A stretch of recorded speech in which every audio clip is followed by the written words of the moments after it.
Salut à toutes et à tous, c'est Vic, j'espère que vous allez bien et bienvenue dans cette nouvelle review d'animé en Blu-ray. On commence le marathon Sword Art Online avec Sword Art Online saison 2, donc SAO 2 comme son nom l'indique ici. Vous le voyez ici, Sword Art Online 2 parce qu'il y a deux, hein, c'est la suite tout simplement.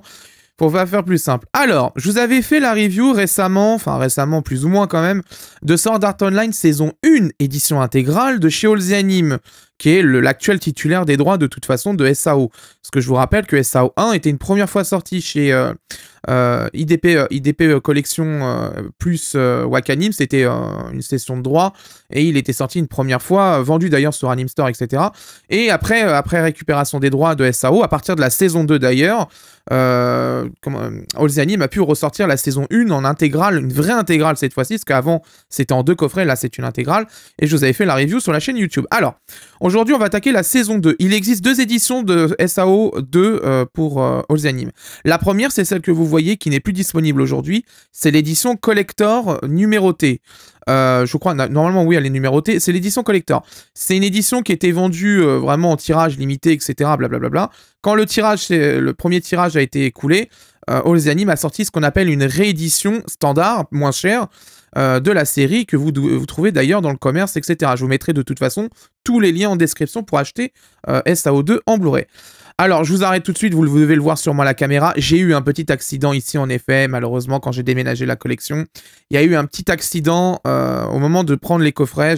Voilà, ça s'est cogné. C'est d'ailleurs le point qu'on va aborder tout de suite, c'est que c'est un étui, comment ça s'appelle, plastique assez fin. Et les étuis, malheureusement, en général, ça n'aime pas trop, justement, le moindre choc ou quoi que ce soit. C'est dramatique. Donc, voilà. Donc, faites très attention si vous les avez chez vous ou vous comptez les avoir, si vous les achetez sur le net, etc. en occasion. Vérifiez bien que l'étui est correct au niveau état, parce que, alors là, si jamais vous le pétez, alors là, c'est la catastrophe, parce que pour le réparer, c'est la galère.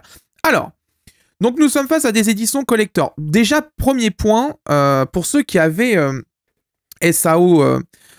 saison 1 chez IDP Black Box, enfin pas Black Box, Wakanim, ils avaient conservé la mention édition collector ici pour pouvoir justement continuer avec l'ancien coffret Blu-ray que vous aviez, parce qu'ils n'avaient pas encore la saison 1 à cette époque-là, donc il y avait déjà la mention édition collector ici que vous voyez. Ça reprend à peu près la même charte graphique d'ailleurs que la première saison, oui c'est ça, d'ailleurs c'est dans le même sens, tout est pareil, même police, tout est exactement pareil, là-dessus chapeau. Bref. On est sur deux coffrets taille standard, c'est du G2 ça, avec donc étui transparent comme ça qui cache un autre visuel derrière.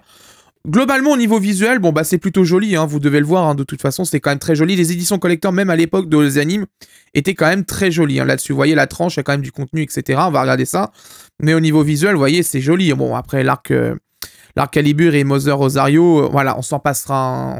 Tous les gens qui ont vu SAO doivent s'en souvenir et doivent se dire putain, c'était une purge. Je confirme, c'était une purge. J'ai jamais vu un truc aussi pourri, hein, ça là-dessus, il n'y a pas de souci. Donc voilà, donc vous avez des visuels plutôt sympathiques. Alors, à l'intérieur, on va enlever les étuis. Je vais les sortir. Mais voilà, on va sortir les étuis tout de suite. Toc, voilà, hop. Voilà. Reste là, toi. Donc, on a à l'intérieur, vous voyez, des fonds, etc. C'est vraiment très joli pour l'époque, hein, quand même, quand c'est sorti. C'était quand même vraiment sympathique là-dessus. Je crois que, normalement, l'animé est sorti chez All The Anime en 2015-2016. Normalement, à peu près. Donc, quand même, pour 2015-2016, c'est quand même plutôt pas mal. Vous voyez, moi, j'ai eu un petit cornage, etc. Les joies de la poste, hein, comme d'habitude, hein, ça c'est sûr. Mais voilà, donc ouais, au niveau fond, c'est plutôt sympathique. On verra que par la suite, quand même, au niveau édition, ils ont beaucoup évolué, au point d'arriver sur Alicization et Alicization War of Underworld, qu'on va faire d'ailleurs en review, vous inquiétez pas. Ils sont arrivés à un stade au niveau de la finition premium, vraiment très haut. Vous le verrez, je vous en dis pas plus, mais... Je peux vous garantir que moi, quand j'ai vu ça, je me suis dit « Ah, il va falloir que j'achète parce que c'est tellement joli, tellement bien fait, tellement parfait au niveau finition qu'il me les faut, en fait. » Même si je suis pas fan des SAO, je vous rappelle que je n'aime pas les SAO. Hein. Ça, là-dessus, voilà. Mais, faut quand même admettre, bon, aussi, il y a Yuki Kajiroa dedans, en OST, les illustrations d'Abex sont quand même sympas, mais c'est surtout le scénario qui pose problème. Alors, ça, c'est la partie 1, on va ouvrir. Donc à l'intérieur, vous avez bien sûr le flyer qui était glissé dans le coffret.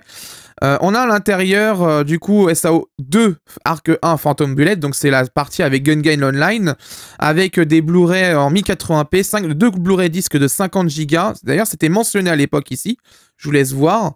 C'était mentionné ici, hein, vous voyez, hein, je vous mens pas, c'était Blu-ray 50.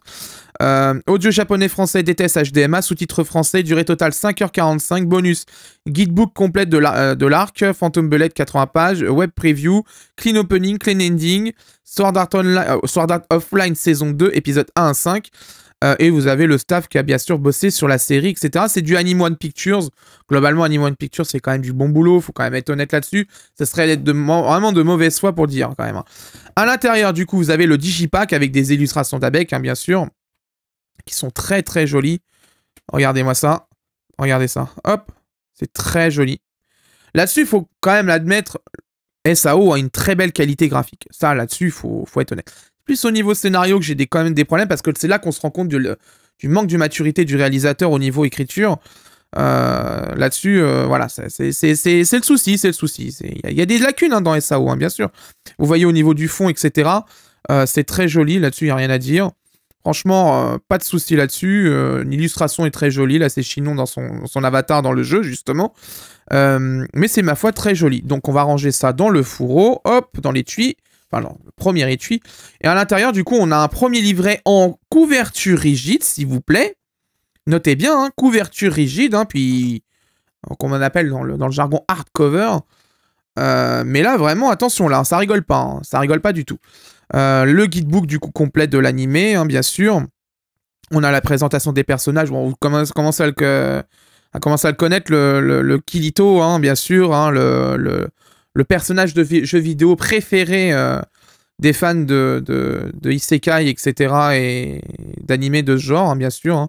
On a Asuna qui, à mes yeux, alors moi, je trouve, je suis désolé, je vous le dis, hein, honnêtement, Asuna, je trouve la gestion du personnage catastrophique. Heureusement que ça rattrape d'ailleurs pas mal, je ne sais pas si vous avez vu sur Crunchyroll, mais je vous invite à attendre le Blu-ray hein, au lieu de le regarder sur Crunchyroll en streaming, parce que la version qui est sur le streaming de Crunchyroll est censurée.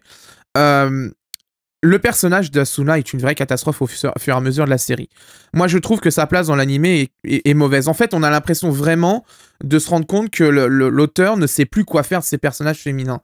Il a casé... bon, je spoil un peu, mais vous devez connaître SAO. Il a casé Kirito avec Asuna dès le début, et ça a été une erreur, moi, je pense. Il aurait dû laisser ça dans la conclusion finale de la licence. L'heure du choix, en fait, de se dire, voilà, j'ai passé tant d'années avec des personnages différents. Il y a 2 ou 3 nanas qui s'intéressent à moi. Il y en a une, voilà, j'ai un gros feeling. L'heure du choix, ça aurait été le bon dénouement, tu vois, de se dire, allez, c'est fini, SAO, terminer les MMOVR, RPG, mon cul, là. Et c'est l'heure du choix et de revenir à la réalité et aux choses simples. Ben, moi, je trouve que c'est une erreur, en fait, de l'avoir casé dès le début, en fait, tout simplement. Je me dis, quand on voit Chinon, par exemple, moi, je préférais la Asuna, hein, très sincèrement. Hein. Je trouve qu'elle est bien mieux écrite au niveau personnage que Asuna hein, quand même là-dessus, il y a pas photo. Même si comme tous les autres personnages féminins, l'auteur malheureusement s'amuse à trop emmener ses personnages dans l'indifférence totale au fur et à mesure de la série. Vous avez sa version Avatar bien sûr, qui est ici avec les armes qu'elle utilise, parce que je vous rappelle que Gunline Online se passe dans un MMO VR RPG machin chouette, où il y a des flingues, c'est cool. Mais ça, c'est quand même plutôt sympa. Nous avons bien sûr tous les personnages de la série, de cette première partie de SAO 2. Au niveau design, on notera quand même une petite chose, et c'est quelque chose que je note qui n'est plus dispo sur les éditions aujourd'hui d'All's Anime, c'est qu'à l'époque, ils mettaient justement les comédiens français ici, justement.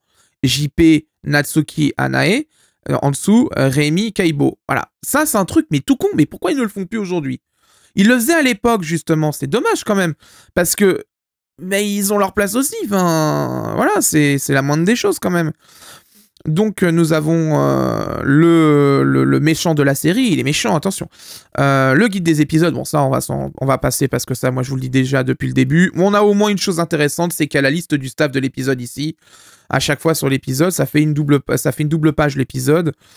Bon, ok, on pourrait se dire c'est assez useless hein, quand même. Hein, c'est assez inutile, moi je trouve quand même. Hein, les guides d'épisodes, hein, je le dis, ça a toujours été le cancer à mes yeux. Ça ne sert qu'à faire du remplissage, c'est quand même bien dommage. Donc voilà, interview du staff, voilà, là c'est des choses que moi j'apprécie. Donc on a interview du pôle commercial d'Aniplex, Asa Suehila, bien sûr, et Yosuke Kodaka. Ah là là là là. Pour ceux qui connaissent le milieu du business, hein, ils doivent connaître Asa hein, dans l'univers de l'animation japonaise. Voilà, j'en dis pas plus. Donc on a une interview sur 2 pages déjà ici, voilà. On a... ouais, on aurait préféré quand même une interview quand même du réalisateur, par exemple, producteur de Namco Bandai, Yosuke Futami. Je pense que sans Kirito, Sao n'existerait pas. Bah ça, évidemment, c'est le personnage principal de la série. Par contre, je pense que Sao aurait pu exister sans Asuna. C'est dommage parce que c'est un perso que j'apprécie, Asuna, mais malheureusement, l'auteur l'a fait...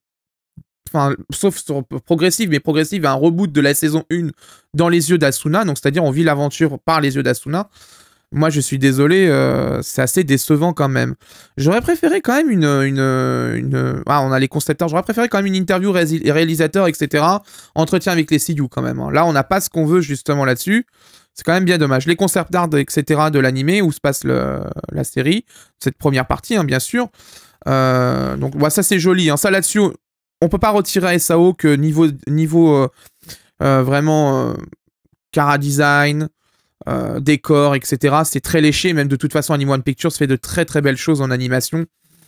Je peux pas, même en n'étant pas fan des SAO, je peux pas dire que c'est de la merde ce que fait Anime Pictures sur la série, c'est pas possible. Donc on a la liste du staff complet ici, avec le comité de production, etc. Et on a bien sûr ici les personnes qui ont travaillé sur l'édition française, avec une supervision de Cédric Littardi, notez bien ce nom, hein, bien sûr, un jour on en reparlera, vous inquiétez pas.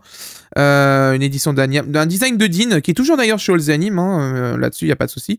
Et un authoring de Common Screen, déjà à l'époque ils étaient là, hein. Mais, et bah, vous voyez, on en parlait sur ce Summer Ghost, JSI CMF, ça fait des années hein, qu'ils sont là. Hein. Ça fait des années qu'ils proposent de la traduction pour les programmes audiovisuels de manga, etc. Ils étaient là déjà à l'époque, donc voilà, il faut remettre dans le contexte. Hein, ça fait des années qu'il y a des gens qui sont là dans le milieu. Hein.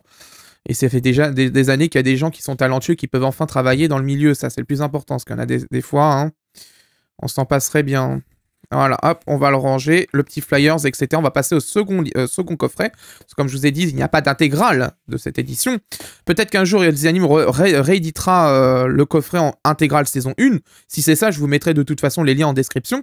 Mais pour l'instant, c'est pas le cas parce que c'est justement Aniplex qui gère les intégrales.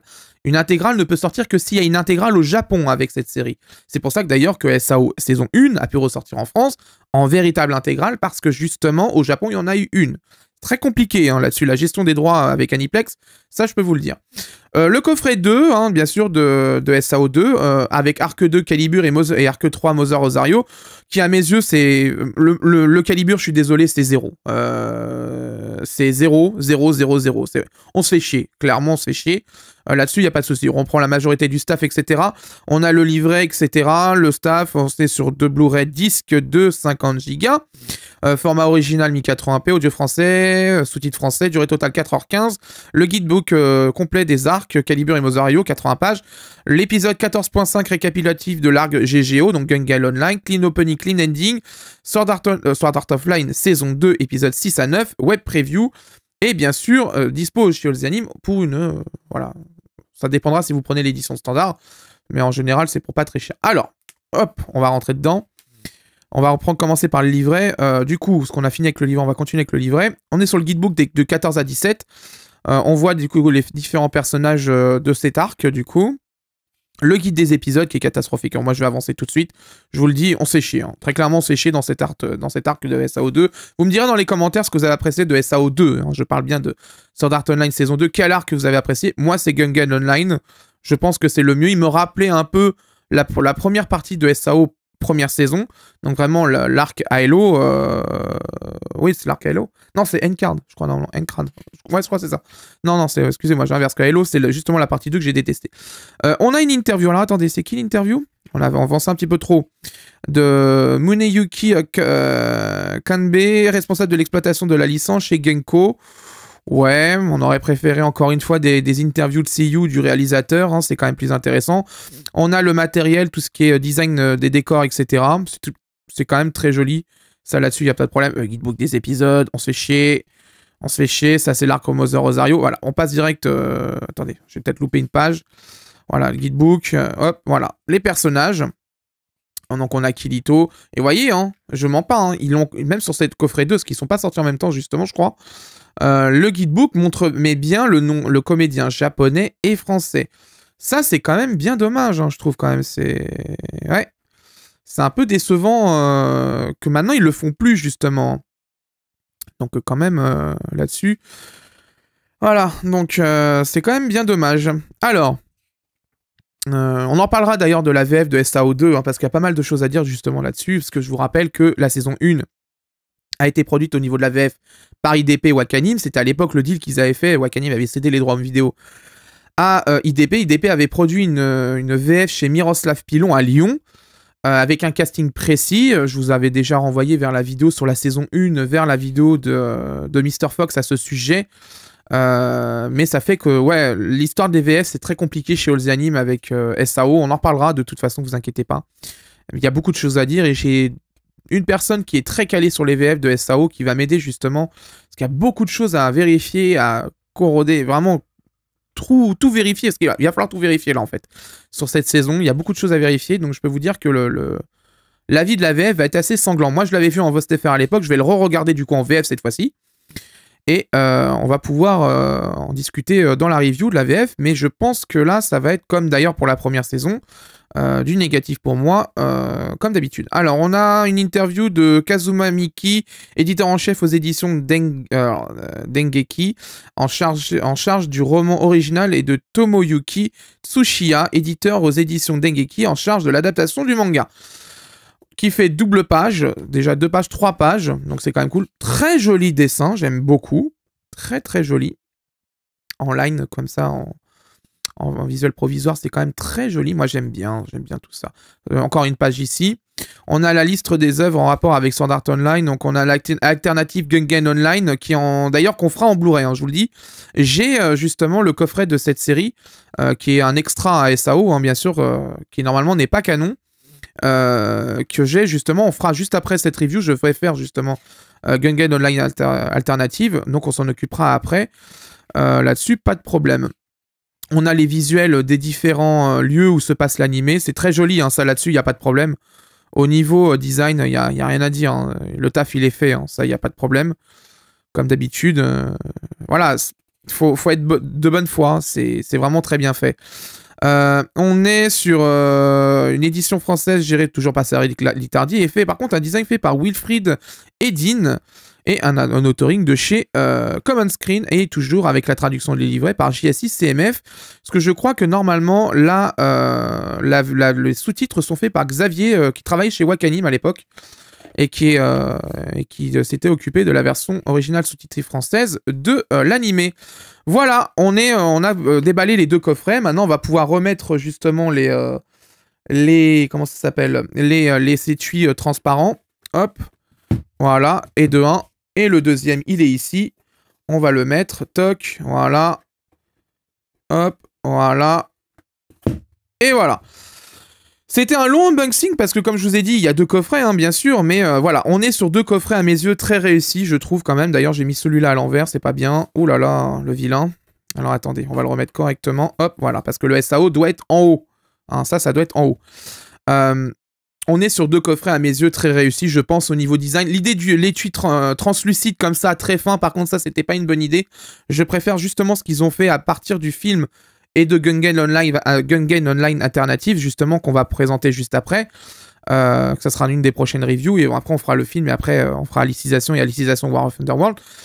Je préfère ce qu'ils ont fait après, parce que ça c'est vraiment très fragile, je peux vous le dire. Bah, vous voyez, hein, moi je me suis pris un choc, il a pris tarif, et malheureusement là c'est foutu en fait. Hein. Quand ça casse, ça casse. Hein. Donc je préfère... Là-dessus, l'avantage que ça a, c'est que la réédition, qui est plus simple au niveau contenu, elle, au moins, n'a pas ce problème de solidité, parce que justement, voilà, elle a plus ce système d'étui, de surétui translucide, etc., très fragile. Bref, l'idée était bonne, je dis pas. L'idée était bonne, c'est très joli au niveau design.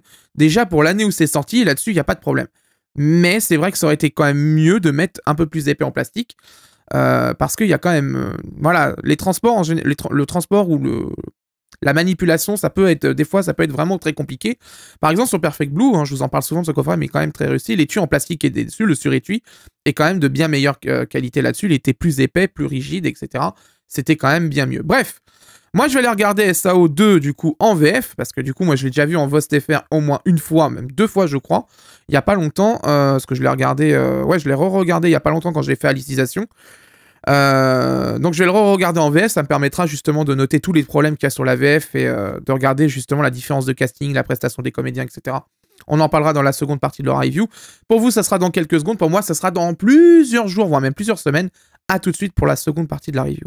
Bon, on va s'attaquer du coup à un Blu-ray qui a quand même quelques années avec SAO, hein, bien sûr, et on va pouvoir voir ce que ça donne tout de suite dans la qualité vidéo. La définition était en 1920 par 1080, FPS de 23,976, une compression en H264 et un débit qui avoisine en moyenne 22 mégabits par seconde, c'est plus ou moins en fonction des épisodes. On s'était arrêté avec les rééditions de SAO saison 1 chez Allsanime avec une qualité d'encodage très moyenne, du color banding, un bel écart couleur, mais qu'en est-il de cette saison 2 sortie il y a plusieurs années? Dans l'ensemble, on ne retrouve pas les mêmes problèmes que la saison 1 sur cette saison 2. La compression est quand même poussive dans l'ensemble, trop basse en termes de débit, ce qui fait que dans les scènes sombres, le débit vidéo est insuffisant et ça a tendance à pixeliser dans certains dégradés de couleurs. En même temps, le Blu-ray japonais est à 37 mégabits par seconde, c'est 15 mégabits de plus et ça change vraiment tout en compression vidéo. C'est vraiment dommage que le labo n'ait pas fait ce qu'il faut pour maintenir la qualité vidéo très haute dès le départ. Évidemment, il y a quelques traces de color banding à gauche et à droite, essentiellement dû, je pense, à un petit écart couleur qu'il y a dans la vidéo. Pas autant que la saison 1 qui est rééditée chez Allsanime, mais très léger, mais suffisamment, je pense, pour casser les pieds au dégradé de couleur. En résumé, c'est mieux que la réédition de la saison 1 qui est sortie bien après cette saison 2, mais pas encore au top de ce qu'on attend pour SAO en fait. Si vous le souhaitez, vous avez toutes les captures en bas dans la description comme d'habitude. Au niveau du son, VOVF DTS HDMI stéréo 24 bits 48 kHz, SAO possède une bande son vraiment exceptionnelle. Ça serait de la pure mauvaise foi de dire le contraire. Le DTS HDMI vient sublimer le travail de Yuki Kajiura, la compositrice de cette sublime bande son. Pour la VF, c'est compliqué. Comme à l'époque, c'était une série qui était sortie chez IDP Home Video pour la saison 1, c'est eux qui ont commandé donc cette VF et c'était le studio lyonnais Miroslav Pilon qui avait été choisi. Vu qu'Allsanime avait récupéré cette saison 2, bien évidemment, il fallait s'en douter, il y a eu un changement non seulement de studio mais aussi de comédien. C'est Timeline Factory qui s'est occupé de cette VF et avec une direction artistique de Mélanie Anne. Je suis déçu de cette VF, faut vraiment dire les choses et encore je retiens d'ailleurs, je retiens bien mes mots mais je suis vraiment très déçu. Pas de lacunes au niveau technique, on reviendra dessus, mais par le casting et la DA. J'avais énormément pesté sur Amandine Longéac qui était sur le rôle de Asuna sur la saison 1, et ben sur la saison 2, Jessica Barrier, c'est une catastrophe. Il n'y a rien qui va dans cette prestation. C'est mauvais, à côté du perso, trop niaise, pas assez impliqué. Il y a plein de choses qui ne vont pas dans le personnage d'Asuna qu'elle donne en voix, que vraiment,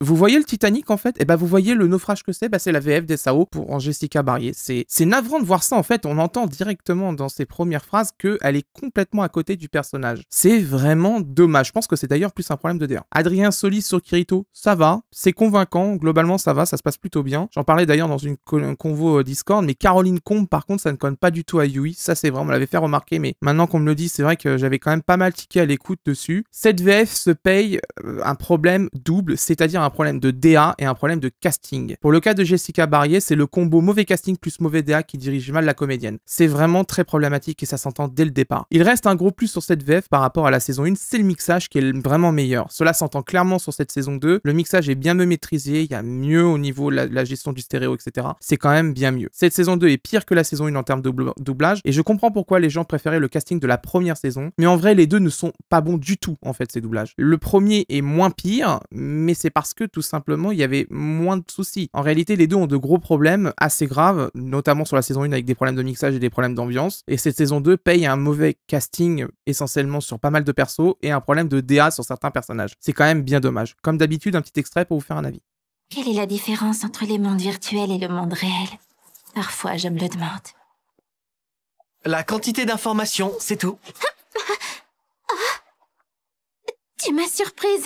Pourtant, je suis pile à l'heure du rendez-vous, non? Je crois que j'étais perdue dans mes pensées. Eh bien, je recommence à zéro alors. Bonjour, Kirito. Je préfère ça. Salut, Asuna. Qu'est-ce qu'il y a? Non, rien, c'est juste que ces vêtements, ils te vont vraiment bien. Enfin, ça me rappelle des choses. C'est vrai, même si je n'ai pas de rapière aujourd'hui. Et toi alors? Je te trouve bien sombre, dis donc. Ah ouais, en fait, ce matin, Sugu a fait une grosse lessive. Du coup, il me restait que ça. Parce que tu laisses ton linge sale s'accumuler. Au final, c'est une coïncidence qu'on soit même couleur qu'à l'époque, tous les deux. C'est un sacré hasard, hein? Bah, si on se voit comme ça pendant toute une année... Oh, tout ce que t'avais à dire, c'est oui, t'as raison. Allez, on y va. Ah, d'accord. Dis, tu trouves pas que le palais impérial est un endroit intéressant? Intéressant? Qu'est-ce que tu veux dire par là?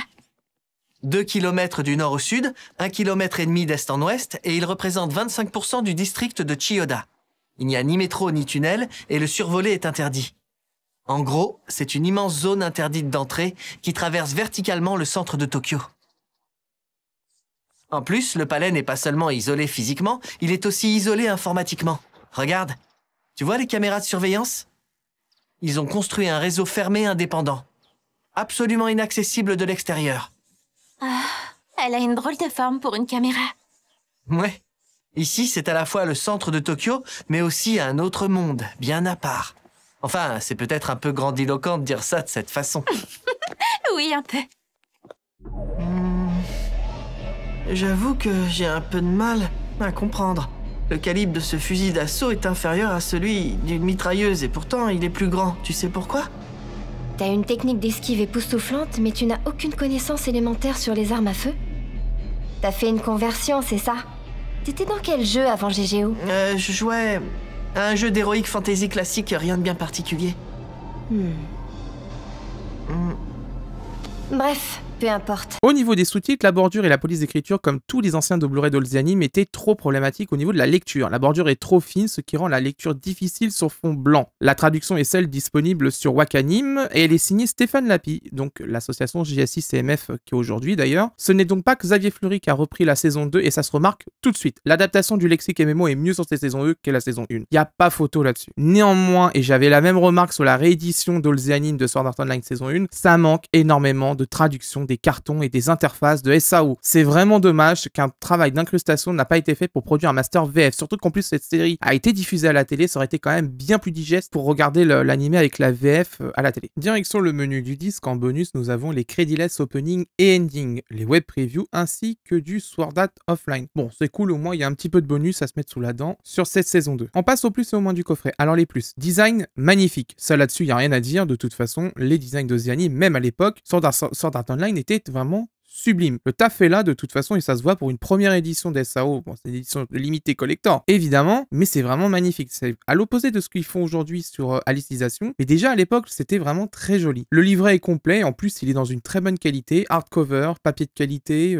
vraiment tout est impeccable dedans. C'est complet, là-dessus, il n'y a rien à dire, c'est complet et c'est propre. Là, j'ai pas grand-chose à dire, c'est vraiment de l'excellent travail. En parlant d'excellence, la traduction, qui est vraiment meilleure là-dessus, le lexique du MMO est mieux respecté sur cette saison 2. Merci, ça fait du bien parce que ça me faisait vraiment chier sur la saison 1 que la VostFR était quand même en retrait là-dessus alors que la VF avait corrigé ce problème. C'est chose réparée aujourd'hui. L'audio parfait, bon ça n'a rien à dire, on est en DTS HDMA avec une bande son signée de Yuki Kajiura, donc vraiment là-dessus on a un truc, c'est au summum, hein. Très clairement faut mettre le son sur son ampli ou au casque, il faut monter un peu le son et apprécier la bande son de SAO, c'est vraiment de qualité, hein. On passe au moins, VF très moyenne, très moyenne, très déçu de cette VF de SAO 2. Je l'avais pas encore entendu jusqu'ici, mais vraiment c'est très moyen. Je comprends les plaintes des gens qui ont entendu cette saison 2, je la trouve vraiment très moyenne, c'est vraiment décevant là-dessus. On sent qu'il y a un problème de fond en fait sur cette VF, c'est qu'on combine deux problèmes, un problème de DA qui dirige mal les comédiens et un problème de casting. C'est vraiment, enfin,